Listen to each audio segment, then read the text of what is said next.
حضرت حسین ابن علی رضی اللہ عنہ کا یہ قول سوشل میڈیا پہ لوگ شیئر کر رہے ہیں کہ زنا ایک قرض ہے، جس نے کیا اس کے گھر والوں سے ادا کیا جائے گا۔ کیا یہ بات شرعی لحاظ سے درست ہے؟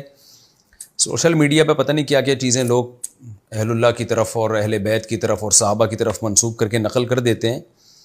قرآن میں اللہ تعالیٰ کا ارشاد ہے کہ لا تزر وازرۃ وزر اخری، کوئی شخص کسی دوسرے کا بوجھ نہیں اٹھائے گا، اور اللہ کسی کی وجہ سے کسی کو سزا نہیں دیتے۔ ام للانسان ما تمنا، کہ قرآن مجید میں سورہ نجم میں ہے کہ لیس للانسان الا ما سعی، کہ انسان کو وہی ملے گا جس کی اس نے کوشش کی، تو جو کوشش کرے گا اسی کو ملے گا، اور اتنا ہی ملے گا جتنی اس نے کوشش کی۔ اچھی کوشش کی تو اچھا ملے گا، بری کوشش کی تو برا ملے گا۔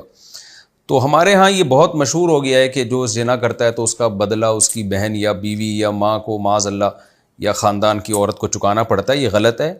اگر ایک شخص زانی ہے اور اس کی بیوی پاک دامن ہے تو انشاءاللہ وہ پاک دامن ہی رہے گی۔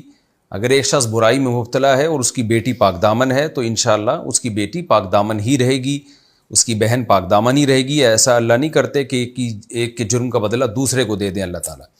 البتہ یہ بات اپنی جگہ درست ہے کہ جب گھر میں مرد پاک دامن نہیں ہوتا تو اس کے برائی کی نحوست اور بے برکتی دوسرے پہ پڑتی ہے۔ اس طور پہ پڑتی ہے کہ جب باپ فار ایگزامپل زنا کرتا ہے تو بچوں کے دل میں نا زنا کی برائی کم ہو جائے گی، وہ سوچیں گے یار ہمارا باپ یہ کام کرتا تھا، تو بیٹے بھی ہو سکتا ہے یہ سوچ کے اس زنا کی طرف جائیں۔ بیٹیوں کے دل سے بھی برائی کم ہو جائے، کیونکہ جب وہ دیکھیں گے کہ یہ ایک خاندان کا سربراہ غلط کر رہا ہے تو اس سے غلط چیز کا غلط ہونے کا کانسیپٹ دماغ سے نکل جاتا ہے۔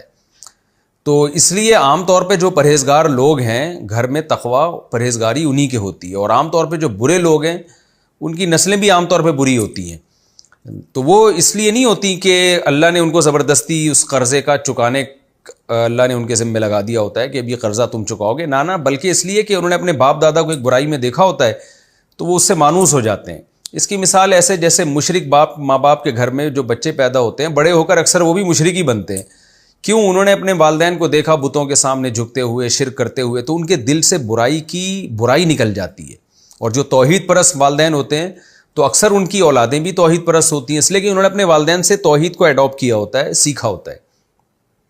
حدیث میں آتا ہے نا کل مولود یولد علی الفطرہ فَأَبَوَاهُ يُهَوِّدَانِهِ أَوْ يُنَصِّرَانِهِ أَوْ يُمَجِّسَانِهِ، ہر بچہ نیچر پہ پیدا ہوتا ہے، اس کے والدین اس کو یہودی، عیسائی یا مجوسی بنا دیتے ہیں۔